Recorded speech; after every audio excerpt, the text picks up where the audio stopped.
Thank you. Whilst standing, we'll take the first stanza of our national anthem to bring this service open.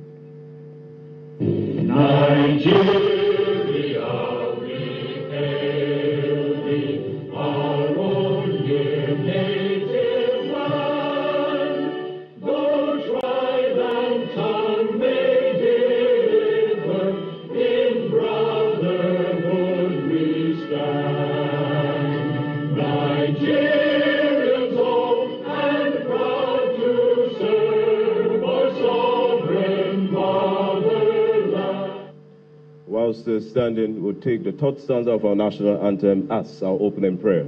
At the count of 2, 1, 2. O God of all creation, grant this our one request. Help us to build a nation where no man is oppressed.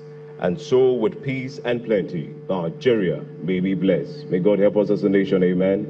You may please be seated. The Secretary to the Government of the Federation, who doubles as the Chairman of the Inter-Ministerial Committee on Nigeria's 27th Democracy Day celebration, Senator George Akume, CON. The Honorable Minister of Information and National Orientation, who doubles as the Chairman of the Media and Publicity Subcommittee, Mohammed Idris, Fellow of the Nigerian Institute of Public Relations. Honorable Ministers, very distinguished members of the Federal Executive Council, the permanent secretaries here present, the heads of agencies and parastatals under all ministries here present, very senior government officials here present, very distinguished members of the fourth estate of the realm, ladies and gentlemen. It's my singular honor and privilege to welcome you to the World Press Conference to raise the curtain for the 27 years of our democratic journey as a country. For 27 years, our nation has embarked on a democratic journey founded on principles of freedom, participation, accountability, and the collective aspiration for a better Nigeria. Today's World Press Conference provides yet a unique opportunity to examine the role democracy has played in strengthening our institutions, deepening civic engagement, and advancing press freedom. As we approach Democracy Day on the 12th of June, this gathering serves as a platform for constructive dialogue on how we can consolidate the gains of democracy. With this said, very distinguished ladies and gentlemen, at this time it's my privilege to invite a distinguished statesman, a public servant whose stewardship continues to drive strategic communication and national orientation efforts in support of the renewed hope agenda of Mr. President. Ladies and gentlemen, please, with a round of applause, welcome the Honorable Minister of Information and National Orientation to give us the welcoming remarks. Please, a round of applause for Mohammed Idris, Fellow of the Nigerian Institute of Public Relations.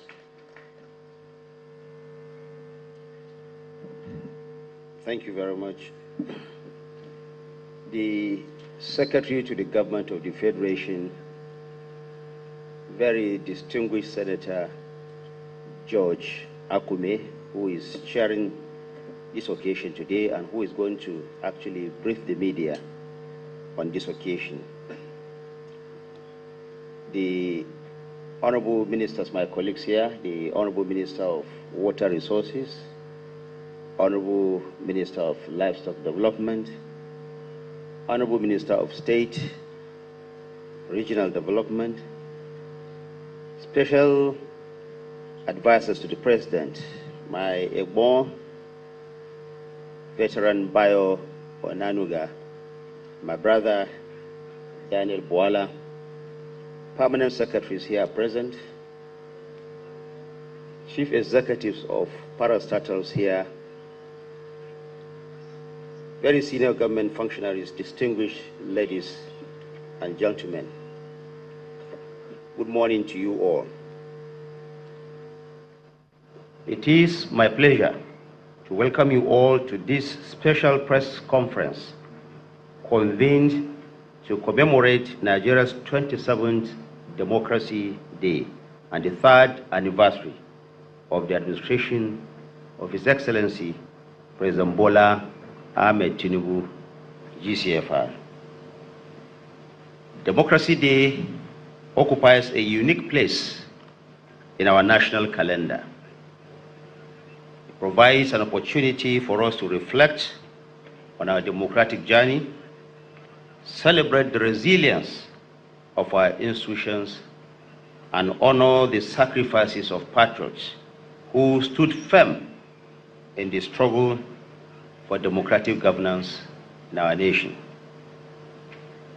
As we gather here today, we pay tribute to the memory and enduring legacy of Basharum Mashood Kashimawo Olawale Abiola, popularly known as MKO. It is his commitment to democratic ideals that remains an inspiration to generations of Nigerians wherever they find themselves. We also acknowledge the many Nigerians, including President Bola Ahmed Tinubu, who played significant roles in the pro-democracy movement and contributed to the restoration of democratic rule in our country. 27 years of uninterrupted democratic governance is indeed a milestone worthy of celebration. It is a testament to the determination of Nigerians to uphold democratic values, strengthen national institutions, and continuously strive for a more prosperous and united nation. This year's Democracy Day celebration is particularly significant as it coincides with the 3rd anniversary of the renewed hope administration of President Bola Ahmed Tinubu. It offers an opportunity to take stock of our progress as a nation, review the impact of ongoing reforms, and reaffirm our collective commitment to building a stronger and more inclusive Nigeria.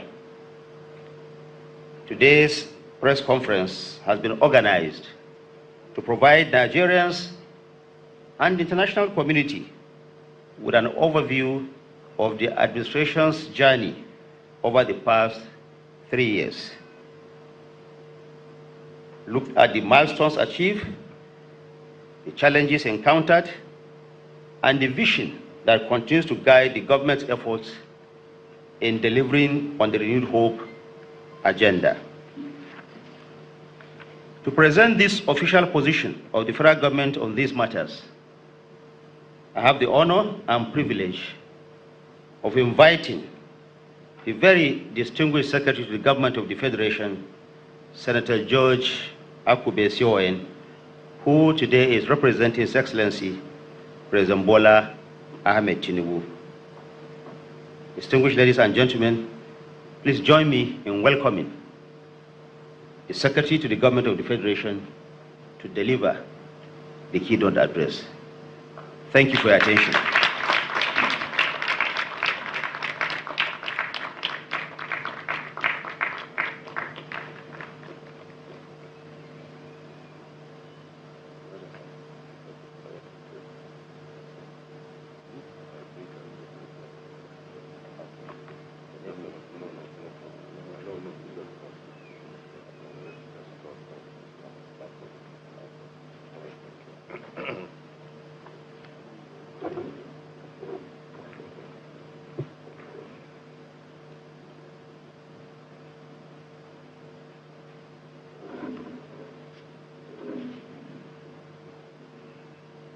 Members of the Federal Executive Council,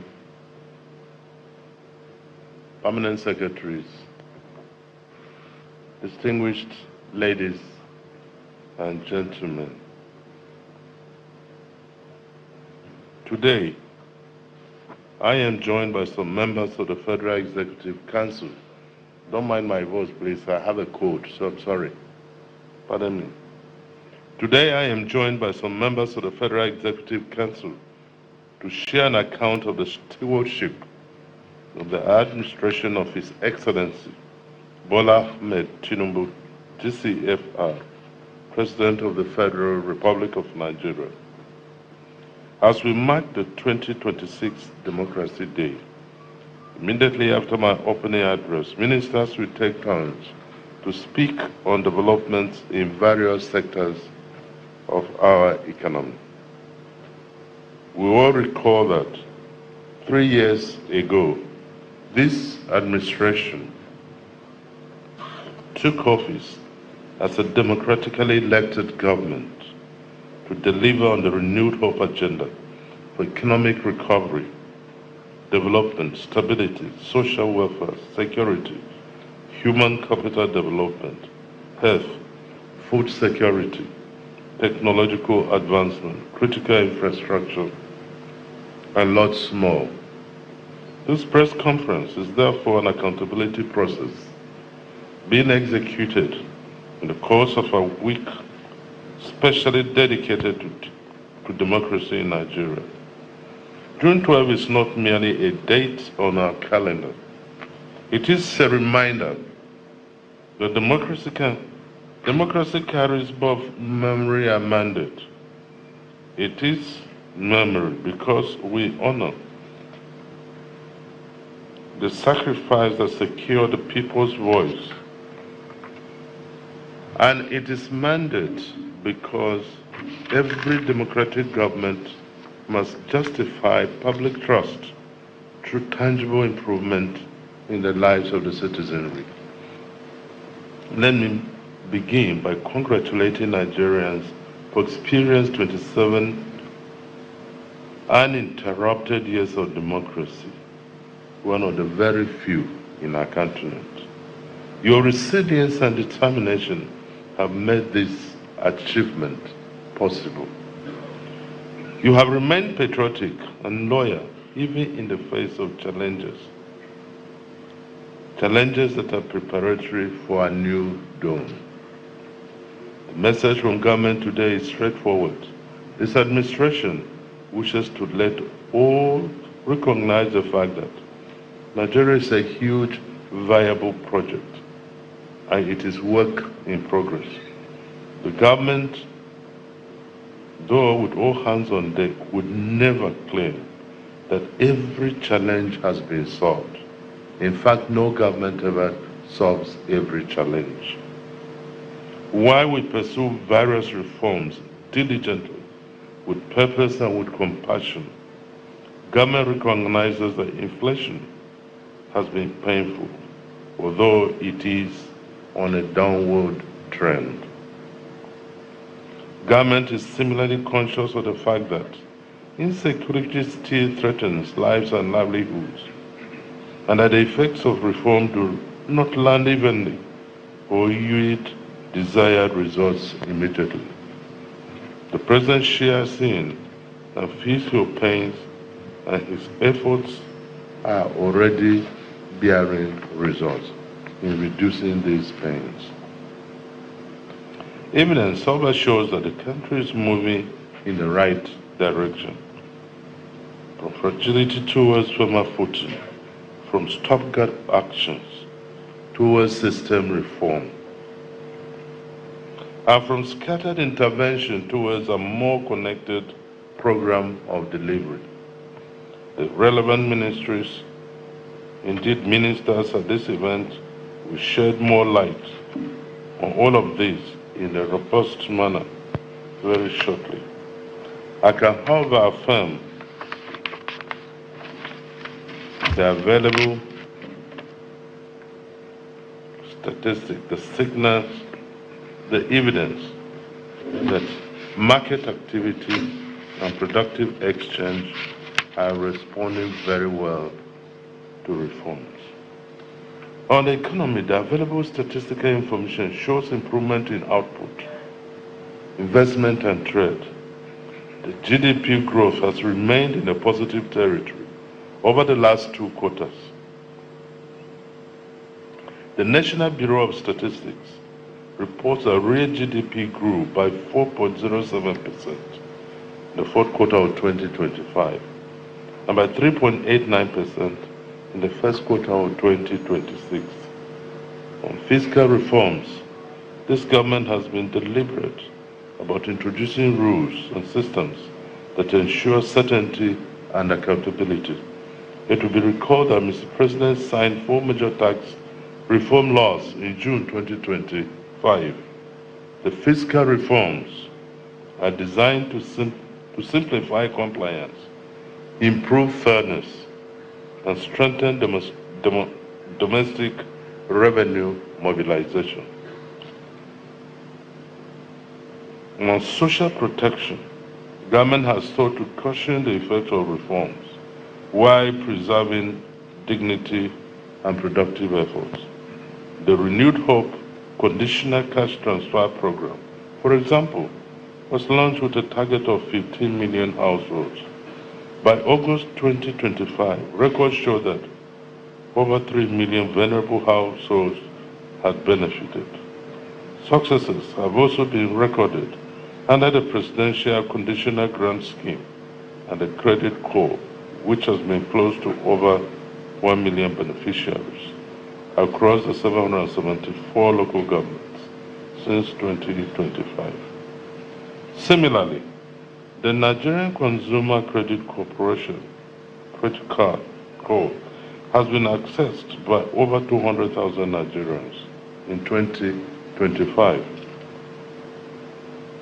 Credit code disbursed 37 billion naira in consumer credit, with over half of them accessing formal credit for the first time.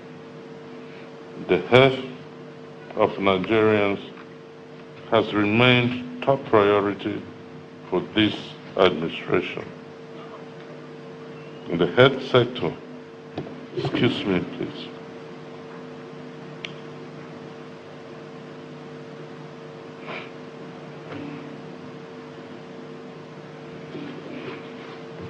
In the health sector, the National Insurance Authority Act has created the legal basis for wider health coverage, and in September 2025, the President directed mandatory health insurance implementation across MDS through the Office of the Secretary to the Government of the Federation. The Ministry of Health, as you will be briefed by the Minister later, is implementing the Basic Healthcare Provision Fund, and resources have been provided to support over 8,000 primary healthcare centers, with expansion targeted at reaching 13,000 facilities.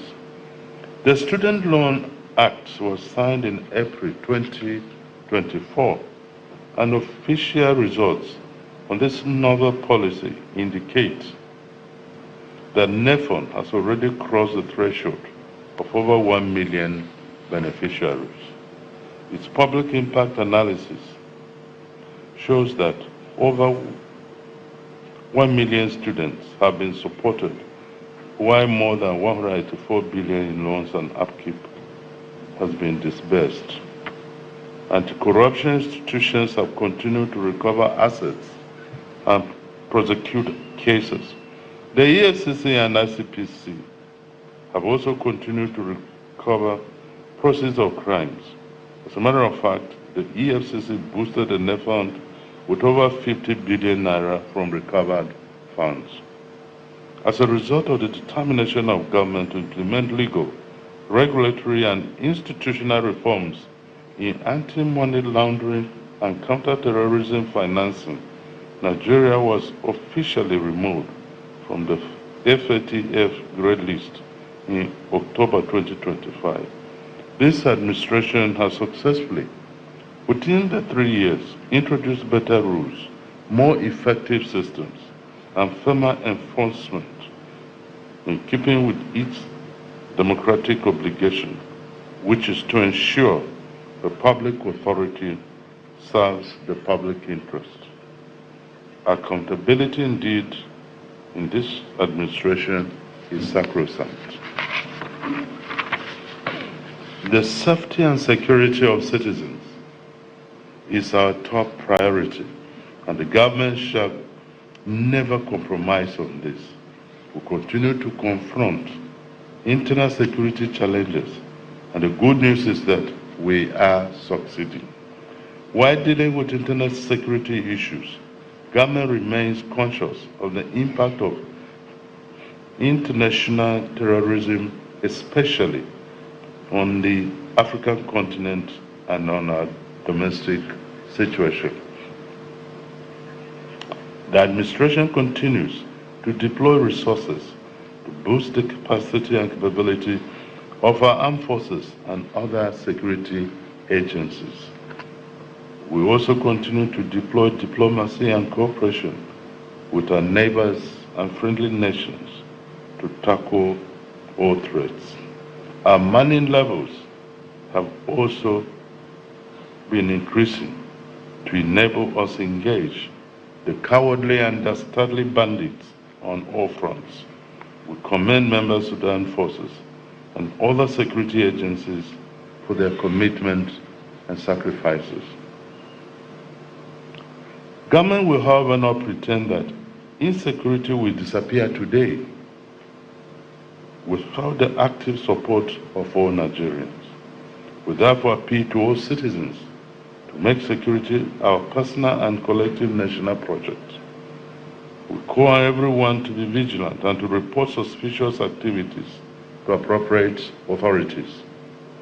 But we can say clearly that institutional responses are being sharpened, coordination is improving, and reforms are continuing because peace and civic order are foundations of democratic progress. Before I close these remarks, let me remind us that democracy thrives when there is cohesion. In a country as diverse and as plural as ours, development is strongest when trust is stronger than division. The Nigeria Interreligious Council, NIRIC, remains a standing Christian Muslim platform for peace, dialogue, peaceful coexistence, and understanding. This administration has continued to promote the activities of NIRIC as it enhances national stability. We must all remember that we are strengthened when the nation deploys its pluralism as a democratic asset. To further deepen national cohesion, Federal Executive Council approved the National Values Charter, which is intended to re-anchor public life around discipline, reciprocity, tolerance, citizenship, and service. On a day like June 12, the reawakening of our values matter deeply. Looking ahead, our responsibility is to finish what we commenced in 2023. And as we go into the cycle for 2027 general elections, seeking a revalidation of our mandate, we shall scale what is working. Our task is not completed yet, and under the leadership, bold and imaginative, of President Bola Ahmed Tinubu, GCFR, more dividends will be achieved. In conclusion, the commemoration of June 12 is an activity of accountability and interrogation of performance on the current mandate. This government remains prepared to be judged by evidence, and the ministers will read out more achievements recorded in different sectors, in their individual briefs and in their responses to your questions. This is the democratic spirit in which we shall welcome your questions and the public scrutiny that follows them. Thank you, and God bless the Federal Republic of Nigeria.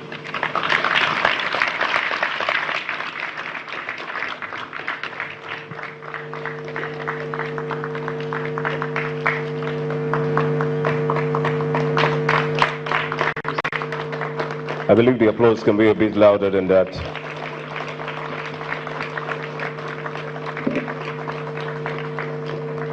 Thank you. Your right, you may please.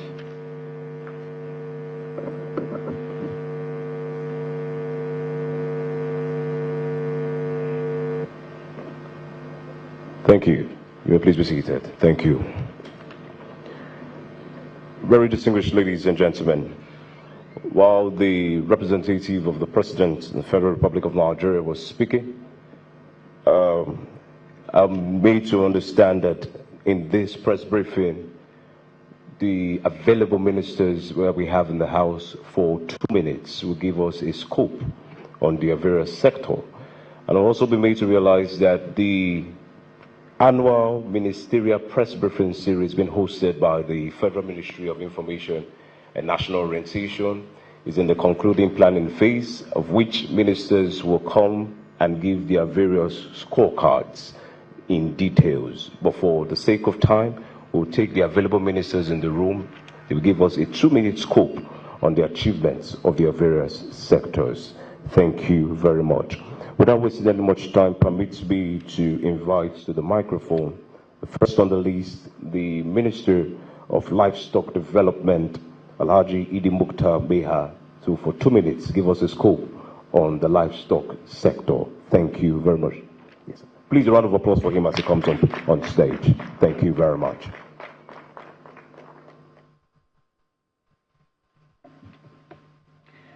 The Secretary to the Government of the Federation, my boss, my mentor, and in the balance of jockey relationship between the chief and the Fulani, he is my master.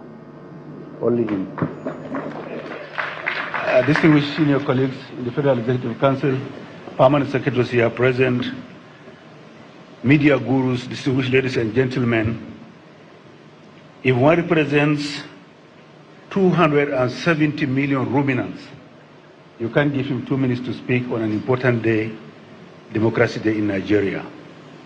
That is to say that if I have to speak for 50 million cows, 9.3 million pigs, 680 million poultry birds, 120 million sheep, goats, 70 million sheep, 400,000 camels, 1.3 million donkeys, I don't need 2 minutes, I need more than that. Nonetheless, as Nigeria marks 27 years of uninterrupted democratic governance since 1999, and I'm happy to note that for many youngsters in the country today, they have never witnessed military rule. And I've seen these pictures of about 4 ministers of foreign affairs for this ministry. Many citizens of this country never lived under military rule. And that is the positive comment about celebrating 27 years of democratic rule in this country. So gradually, we are putting that behind us. The journey has shown that democracy remains the most reliable platform for participation, accountability, reform, and national renewal. While challenges remain, democratic governance has created space for policy continuity, citizen engagement, private sector participation, and institutional reforms that are essential for national development. One of the major gains of this democratic period is the renewed focus on food security, job creation, and wealth creation through agriculture and livestock. Agriculture remains central to Nigeria's economy and rural life, contributing significantly to national output and employing a large share of the labor force. Its value is not only in producing food, but also in supporting livelihoods, trade, processing, transport, market, and small businesses across rural communities. Looking ahead, the livestock sector offers one of the strongest prospects for deepening these democratic gains. And I'm happy to note that, and everybody is aware, that for the first time in the history of this country, Mr. President Bola Ahmed Tinubu created the Federal Ministry of Livestock at the federal level. And today we are also celebrating our 2nd year in existence. Livestock is more than cattle, goats, sheep, poultry, dairy, and red meat production. It is a major pillar for rural development, nutrition, employment, entrepreneurship, and household income. With better investment in animal health, pasture development, ranching and grazing reserves, feed production, veterinary services, cold chains, processing and market access, livestock can unlock new opportunities for youth, pastoralists, farmers, processors, and investors under this democratic dispensation. And this is exactly what we are witnessing in this country today. The livestock sector is the most beautiful and youngest bride of the Nigerian economy. Most importantly, livestock development can also contribute to peace and security. A modern, well-managed livestock system can reduce pressure over land and water, promote peaceful coexistence between farmers and herders, create structured economic opportunities, and strengthen rural stability. Under this regime, today we are aggressively pursuing national ranching policy. That is also an expression of democratic gains under this regime. Therefore, as Nigeria enters the future of its democracy and moves forward in a brave new world, livestock should be treated as a strategic pillar for food security, wealth creation, rural prosperity, improved livelihoods, and national cohesion. In conclusion, Nigeria's 27 years of democracy should be celebrated not only as a political milestone, but also as a call to deepen inclusive development. By strengthening agriculture and repositioning livestock as a driver of prosperity and peace, Nigeria can build a stronger rural communities, create jobs, improve food systems, and secure a more stable and prosperous future for all. On behalf of the livestock sector, all over the country, all over the place, I wish you happy 27 years democratic celebration. Thank you very much. Thank you very much. Please, a round of applause once again for the Honorable Minister of Livestock Development. Very distinguished ladies and gentlemen, the next speaker is a professor of Water Resources Engineering. He's the former Commissioner of Water Resources, Benue State, the former Executive Director of Engineering, Lower Benue River Basin Development Authority, and the pioneer rector of the Federal Polytechnic, Wanone, Benue State. Very distinguished ladies and gentlemen, he is the Honorable Minister of Water Resources and Sanitation, Engineer Professor Joseph Telemu Utsi, Fellow of the Nigerian Society of Engineers.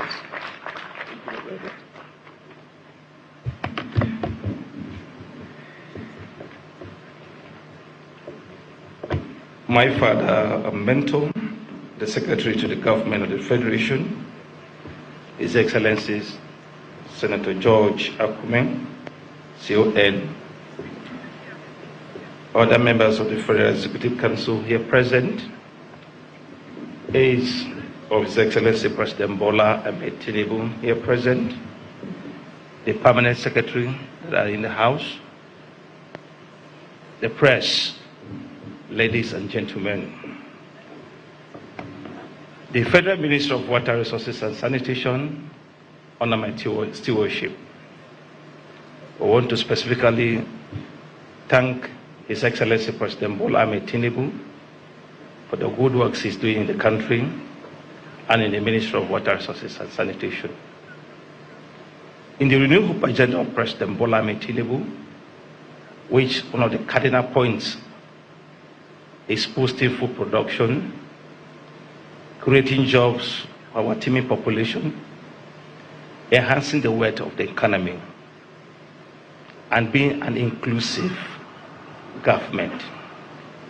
The Federal Ministry of Water Resources and Sanitation has keyed positively into that vision.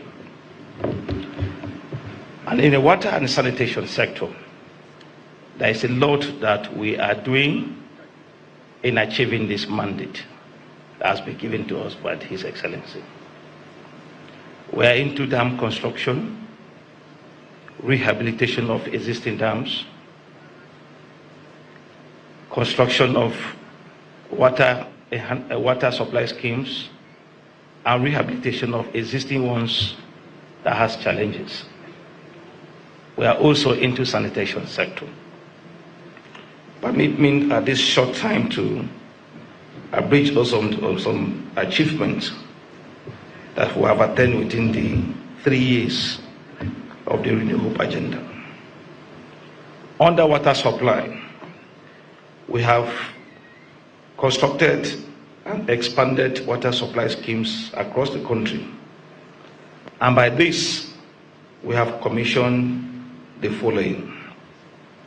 We have commissioned the Gombe Regional Water Supply Scheme in Gombe State. We have also commissioned the Damaturu in Yobe State and that of the FCT. And this has provided potable water to over millions of Nigerians in these places. We have also constructed several schemes under the partnership of PWASH, SOWASH, and African Development Bank supported sponsorship. And this has enhanced and benefited over 451 million citizens, 451,000 citizens in the country. Also, the flag up of the Greater Duse Water Supply Project in Jigawa State that has also been designed to serve over 1.5 million Nigerians. We are undergoing the construction of our regional water supply project in Ogun State. Several other supply projects, water supply projects across the country. In the dam development and hydropower generation sector, we have completed and commissioned several dams, among which are the Rafin Yashi Dam in Niger State, Doto Ape Dam in Kogi State. We have also commissioned the Amla Dam in Benue State. And these dams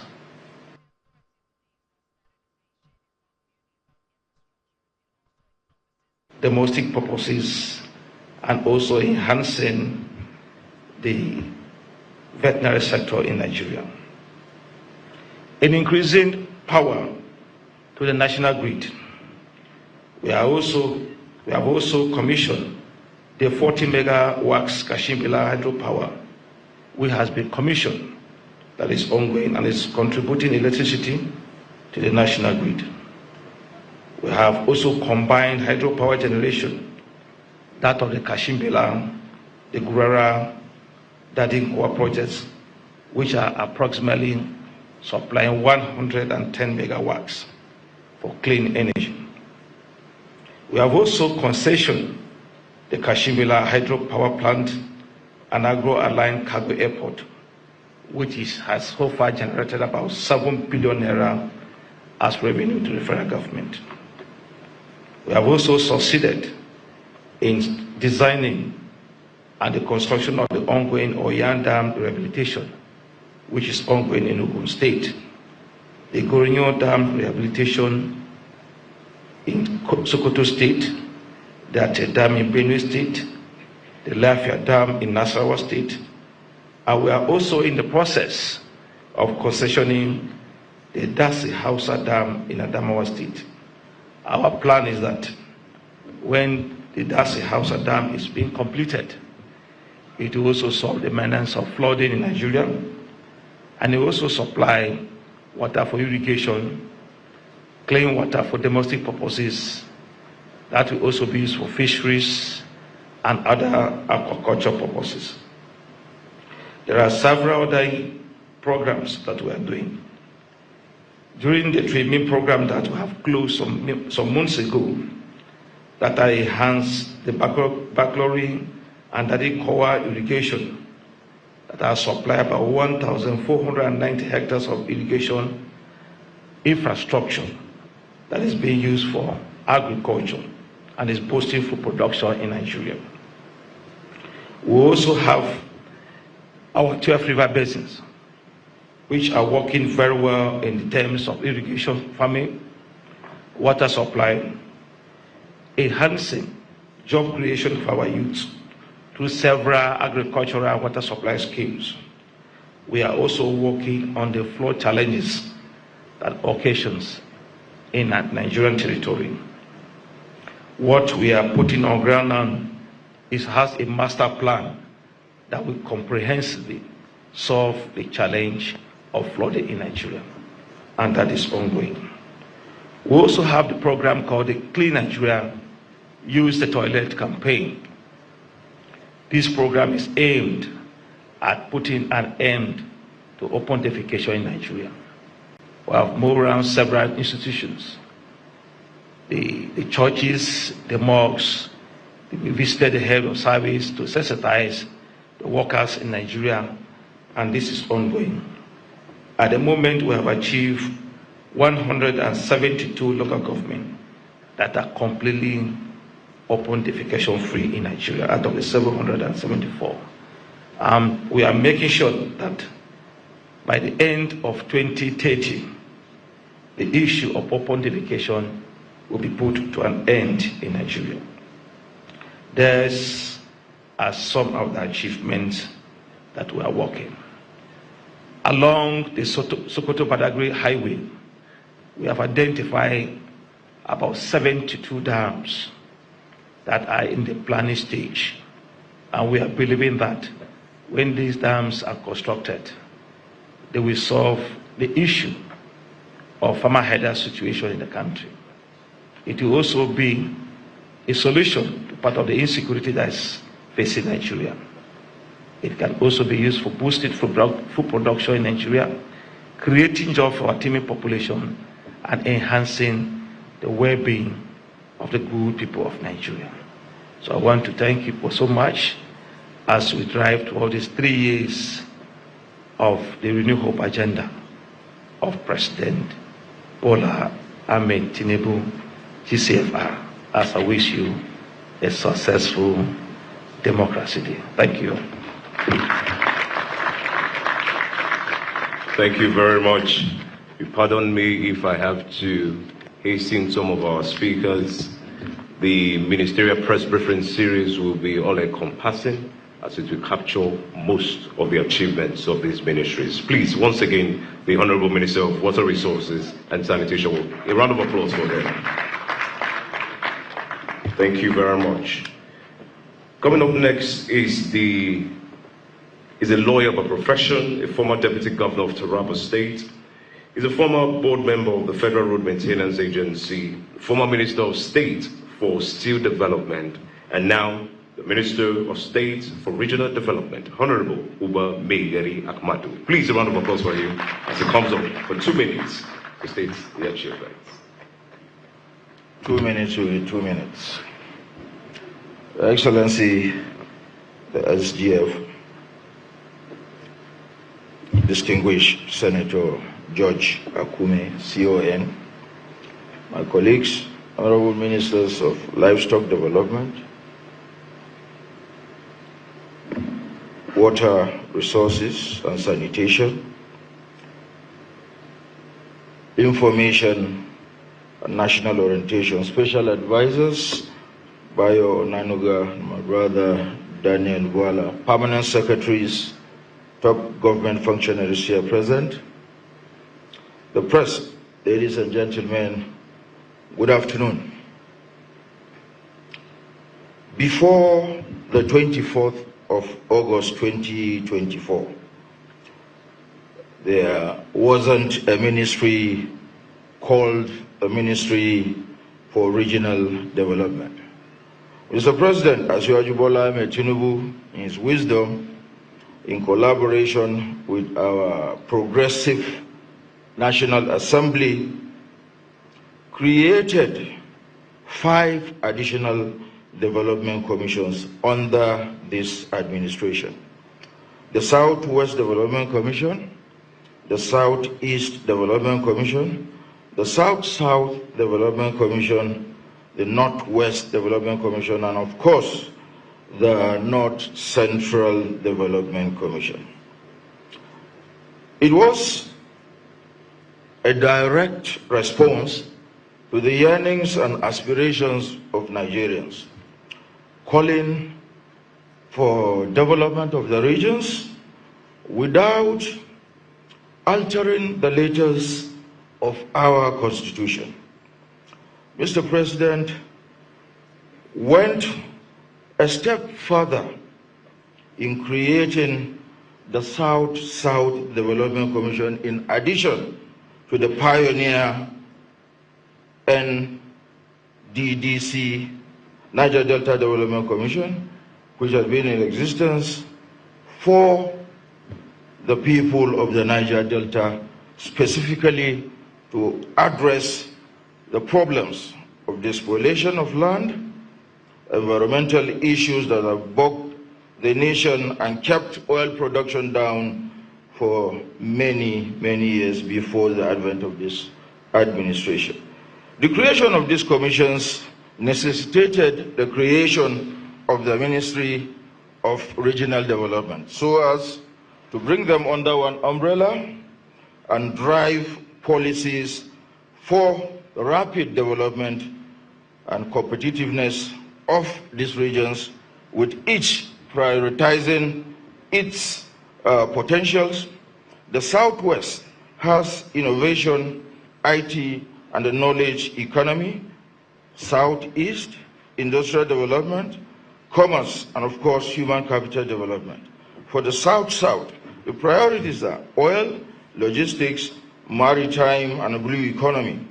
The Northwest is, of course, agriculture-based economy, commerce, and industries. The North Central has agriculture too, value chain development, livestock, and digital economy. Because of the limitation of time and not wanting to keep our bosses waiting, I will just give a brief highlight on the activities of these commissions in all of these regions, at least a few of them. Under the Northeast Development Commission, the ministry has coordinated and supervised signature projects in diverse fields. First of all, we have intensified projects in infrastructure projects, roads and bridges specifically. We've built roads in the Jerebol. Jerebol is in Borno State, around Zabarmari and Goshe, to open up agricultural potential of the areas. We have built bridges in Bara. We are building bridges currently. Bara is in Bauchi, between Bauchi and Gombe State. We've built brand new bridges, 8-span, 9-span bridges in Gombe and Bauchi states. We are currently building bridges in Namnai, in Taraba, Iware, Suntai, and Bantaji, all in Taraba State. Brand new bridges constructed under the NEDC, supervised by the Ministry of Regional Development. In urban renewal, we have spread over 20,000 solar street lights to enhance security of lives of the citizens. Under Agric, we have distributed over 3,000 solar-powered water pumps to ease the sufferings and the wastages of meager resources by our peasant farmers so as to optimize their production and improve their financial earnings and livelihoods in the process. We also have had collaborations bringing together the commissions with international trading and financing institutions for off-taker arrangements. We have such arrangements between Al Nasser and the NEDC. We have another one between Amtric International. Amtric is a training program in collaboration with the Northwest Development Program, tagged to train at least 1,000 youth who are interested in being trained in special skills in the Northeast, Northwest, and of course the North Central. The NDDC has concentrated in developing infrastructure. Of course, you know about the famous 1.2 car Borikiri Okrika bridge and another bridge in the Boni bridge linking the railroad in Port Harcourt. The NDDC has also embarked, I will continue to sponsor students of the region for foreign and local scholarships to develop their capacity and set up businesses for self-employment And for those who are interested in joining the public service in specialized fields, they are very well trained to do so, especially in the oil and gas sector.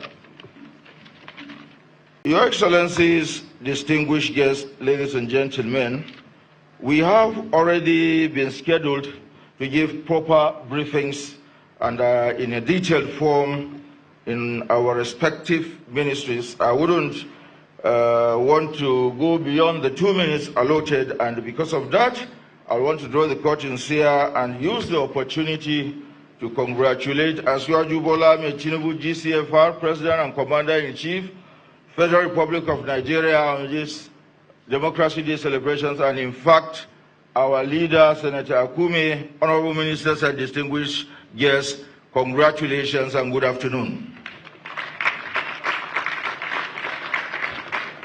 Good afternoon. Thank you very much for keeping to the 2 minutes, sir. Thank you. Please, a round of applause for the Honorable Minister of Regional Development. Thank you, sir. Very distinguished ladies and gentlemen, it would not be a press conference without the question and answer session. And I've been notified that we'll take 4 questions for this session. And we're to work within the ambits of the presentations that have been made here. So that you know the drill, your name, your media organization you report for, and straight to the question. So with a kind show of hands, I'll have the microphone passed around to you. Do we have any questions from members of the press? Okay, we have a hand there. All right.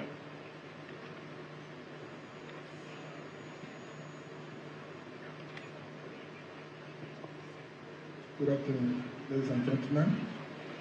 My question goes to the minister in charge of... Please, your name and your media. My name is William Soji. I work with Disclosure News newspaper. My question goes to the minister in charge of livestock development. I just want to know in brief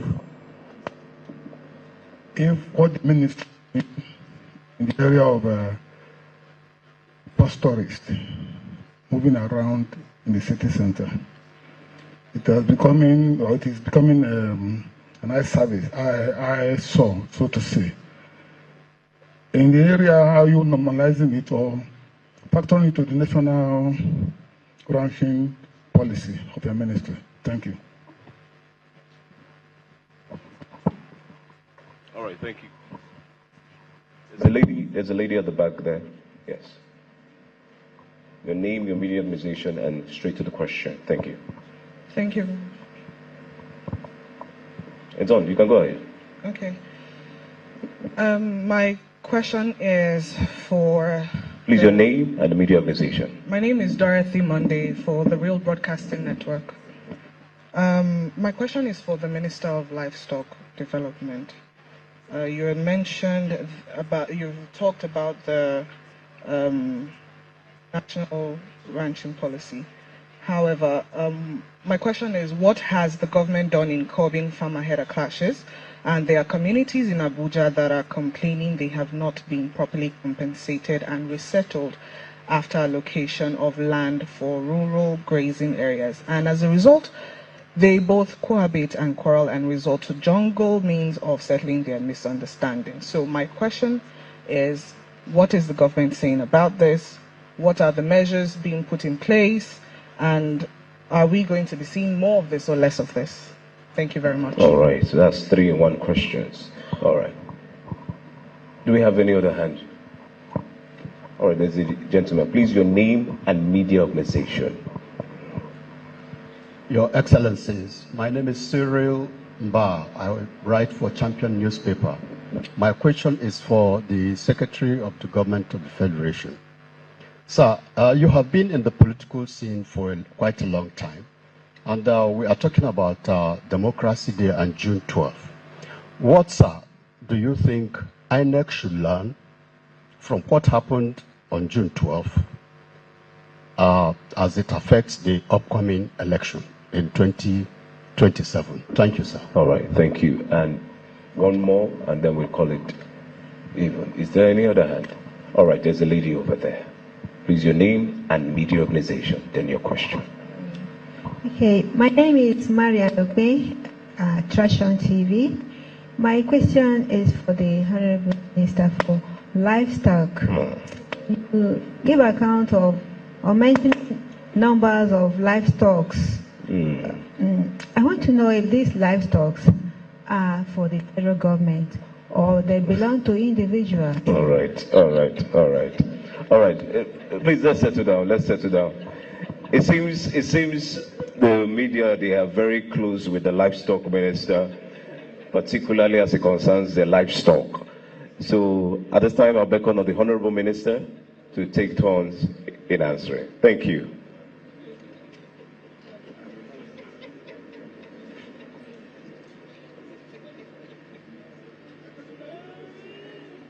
Your Excellencies, distinguished senior colleagues, ladies and gentlemen, thank you very much for this popularity. I know what people feel about livestock, because if you go to a dining table and you open the plate and there's no livestock there, you become worried.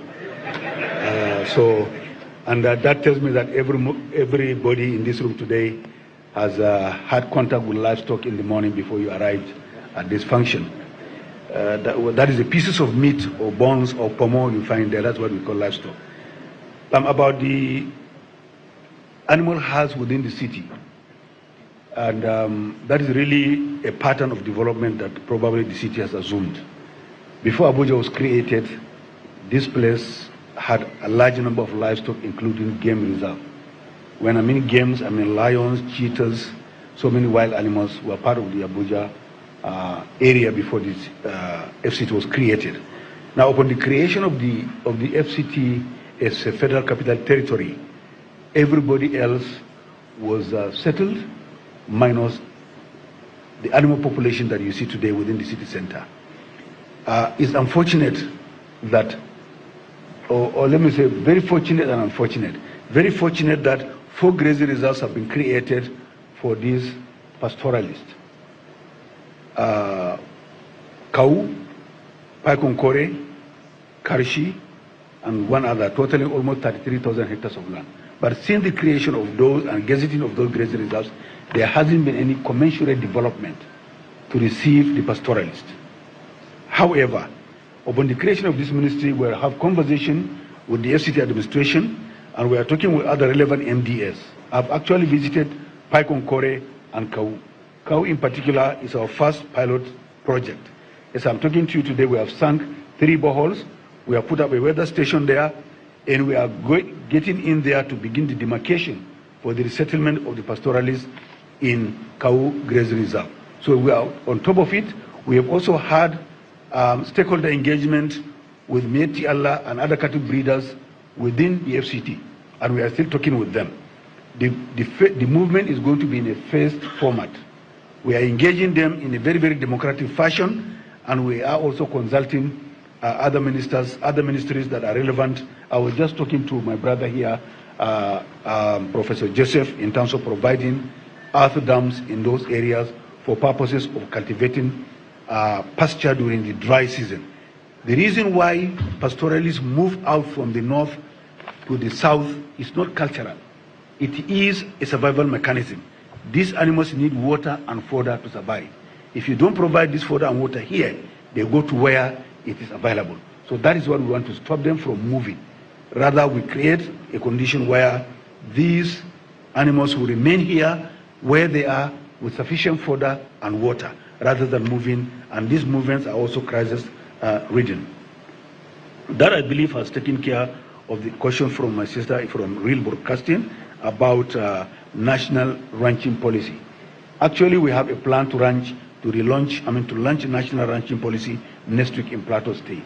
We are going to do that, and we'll be giving the proper coverage with all my friends here in the social, electronic, and print media.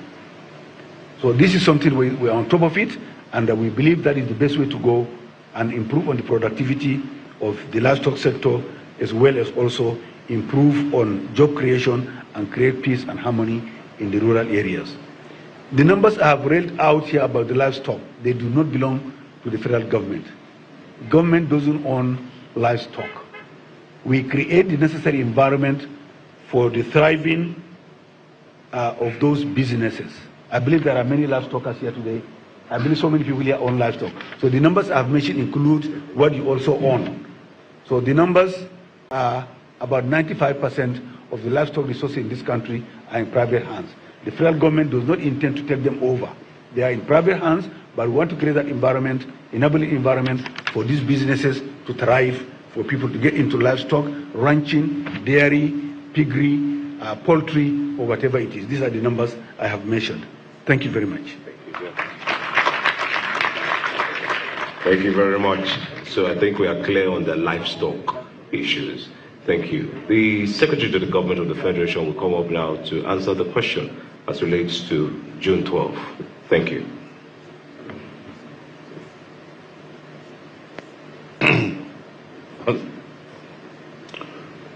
Once again, members of the Federal Executive Council, top presidential advisors, permanent secretaries, gentlemen of the press, distinguished ladies and gentlemen.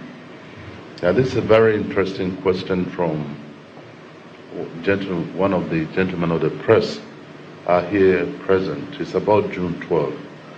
June 12 was the date that INEC conducted presidential election, and the two principal actors were Chief MKO Abiola, STP, and this man from Kano, Tofa Bashir from Kano. And incidentally, I also participated very actively in that election. That election is adjudged to have been free, fair, and very credible. And that election was said to have been won, and I believe rightly too, by Chief MKO Abiola. Maybe powers that were did not want him to be declared winner, but collation had been done in most states of the country, including Kano. Bashir Tofa was from Kano. There too, Abiola won, according to the late Adamu Chiroma, round and square. That election was annulled by the military government. It was very painful because the people spoke, and they spoke freely. They made their own choice. And there was no basis whatsoever for the cancellation of that election. We have learned quite a lot, Nigerians, from the annulment of June 12. I recall sometime in Kaduna, I think this should have been in February, those of us who were elected governors on the platform of the PDP gathered in Kaduna on the invitation of our leaders. Our elders were led by who? Chief La. May his soul rest in peace. And his deputy was Adamu Chiroma. There were two items on that agenda. Power shift and candidature of our party for the presidential election. It was a tough argument. Power shift. No, we won't concede. We'll have to concede. We must do this. June 12 annulment had complicated the whole thing. It was finally agreed that we'll be alternating between North and South. And basically that is why anytime I talk about this, I try to emphasize this issue of rotation. In the north, we do 8 years in the north, in the south, 8 years in the north, 8 years. We'll be alternating. And that was why sometime last year in Kaduna, along with other ministers, I had to re-emphasize this. Elijah Tuku Abubakar was one of the leaders at that meeting, which was called by Chief S.D. Lai. The lesson first is that the voice of the people must always be what? Supreme. It must be sacrosanct. That's the beauty of democracy. The lesson is so clear. We prefer the ballot to bullets. If an election is conducted very fairly and one wins, no problem. The actors at INEC are not young people. They were adults when this thing happened. If we were to take a poll at that time, over 2/3 of Nigerians would have condemned that act of annulment. Fortunately for us, those at INEC are men of honor and integrity and well-read. They are patriotic Nigerians. And they're determined to also make a difference. Never again will this happen in this country. You win, you win. You lose, go and prepare, you come again. Look at the American example. President Trump won. Later he said to have lost to Joe Biden. He didn't bring America down. He went back prepared and came back and won. That's the beauty of democracy. We have decided to embrace democracy. That is why, for 27 broken years,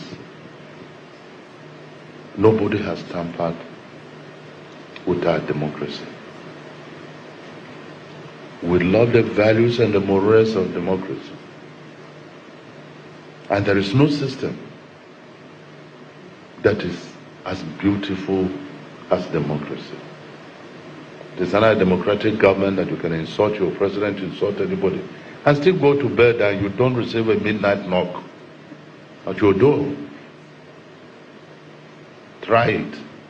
And a totalitarian regime. God bless you and your family. Thank you very much.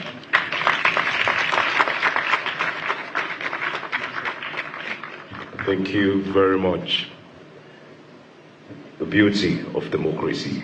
Very distinguished ladies and gentlemen, at this time I will invite the Honorable Minister of Information to give a short remark before we invite Mr. Bayo Naduga to give us a closing remark on today's proceeding. Not a remark, actually. I just want to announce once again that it's, as you know, impossible to have all the ministers to come and give their scorecards at this event that is scheduled to last only 2 hours. So I would just want to tell, especially members of the media, that ministers will appear at regular ministerial press briefings so that they can give detailed account of their stewardship, in their various ministries. I just thought I should let that out. But having said that, Mr. Bayo Naduga, who by all accounts is also part of that June 12 struggle, will give us a brief remark before we call on the Permanent Secretary at the AGF office to close it.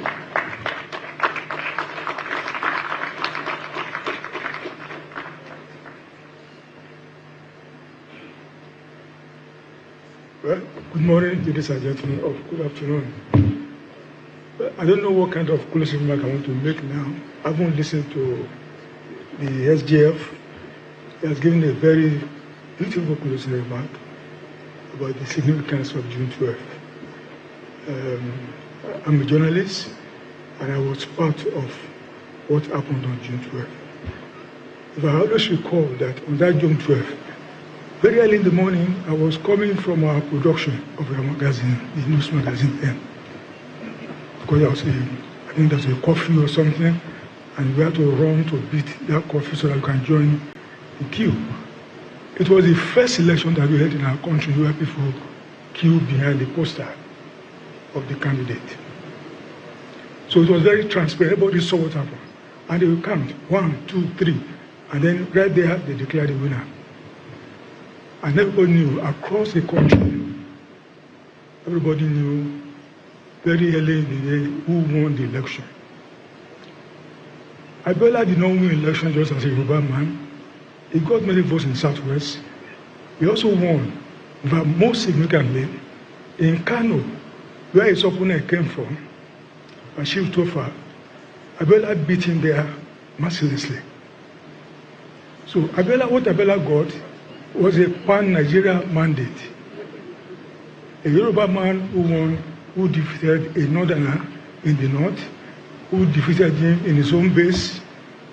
And I think the only place where he didn't do very well was the southeast. But in the south-south, Abiola won also in that place.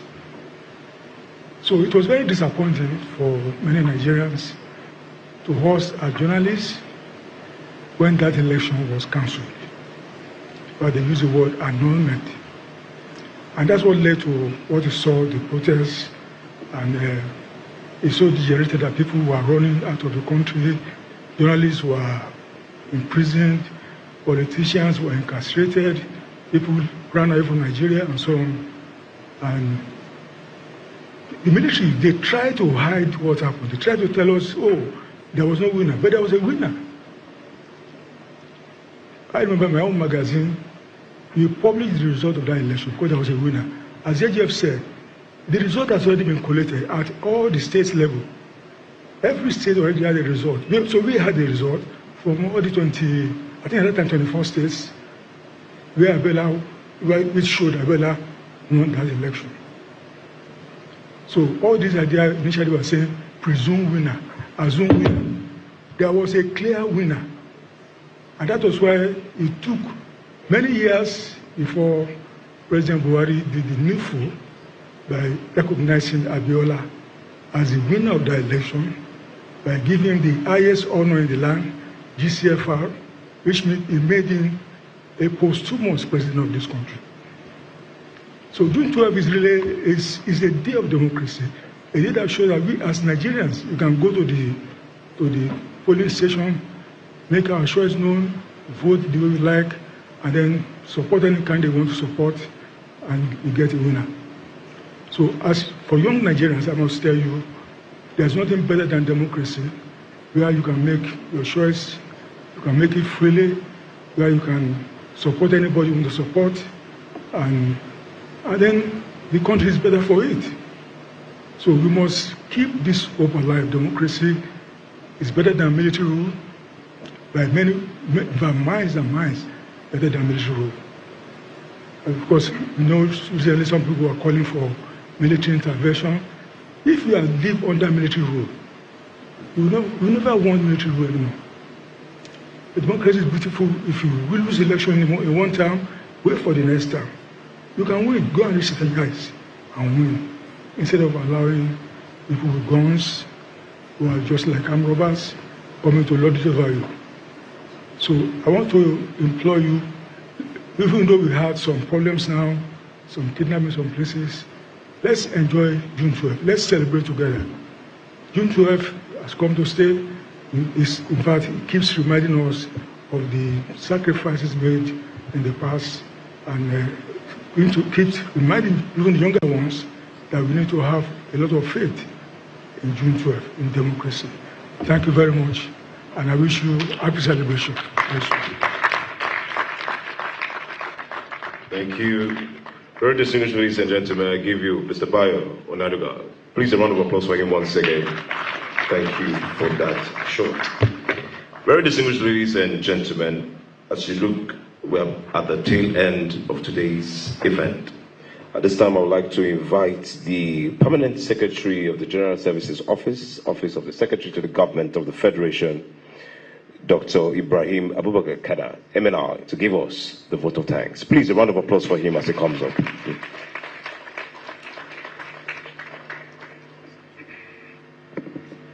Your Excellency, the Secretary to the Government of the Federation, Honorable Ministers here present, Special Advisors, His Excellency Mr. President, my colleagues, Permanent Secretaries, Chief Executive of various government agencies here present, Directors from various ministries, agencies, and departments of government, members of the press, ladies and gentlemen. I've been directed by the Secretary to the Government, and indeed the Chief Host, to give the vote of thanks. Permit me to start by thanking His Excellency, the Father of the Nation, President Bola Ahmed Tinubu. Indeed, he is the father of democracy today. He has given directive for this press briefing to take place to remind Nigerians about the benefits of democracy and indeed June 12. Let me use the opportunity to also thank our father, even though he wasn't feeling too well, but being one of the first beneficiaries of democracy in Nigeria, distinguished Senator George Akume, who became governor in 1999 when democracy was given birth to after the June 12. Let me also use the opportunity, Your Excellency, sir, to thank the Chief Host, the Honorable Minister of Information. Indeed, we're not surprised. Within 48 hours, he organized this program, and so far, so good. Other Honorable Ministers, and the most popular minister this afternoon, the Minister of Livestock. And indeed, he's very correct that all of us actually benefited from his ministry before coming for this event today on our plates. And I'm sure we're all waiting for another meal this afternoon and subsequently. Distinguished ladies and gentlemen, let me re-echo the words of His Excellency Senator George Akume. He said, we need ballots and not bullets. Let me use the opportunity also to appeal to journalists that in the spirit of democracy, in the spirit of June 12, let us remember the life of President M.K.O. Abiola. Let us report the truth and not lies. Let us report what actually is happening. Let us present Nigeria in good light. Nigeria is moving forward. Indeed, Nigeria will continue to be great. On this note, I want to thank everyone for coming, and I say good afternoon and good day and happy Democracy Day to each and every one of us. Thank you very much. Thank you very much, Permanent Secretary, sir. Very distinguished ladies and gentlemen, the story of Nigeria's democracy is still being written, and each of us has a role to play in ensuring that future generations inherit a nation that is more united, more prosperous, and more just than the one we have today. On this note, very distinguished ladies and gentlemen, we've come to the end of this World Press Conference. At this time, I would crave your indulgence that may we please rise, even as we take the national pledge to bring this event to a close. At the count of 2, 1, 2, I pledge to Nigeria, my country, to be faithful, loyal, and honest, to serve Nigeria with all my strength, to defend her unity, and uphold her honor and glory. So help me God. Thank you, and have a good afternoon, and happy Democracy Day.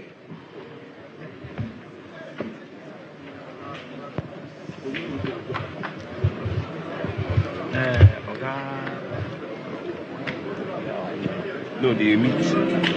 No, I want to. You're on. I swear.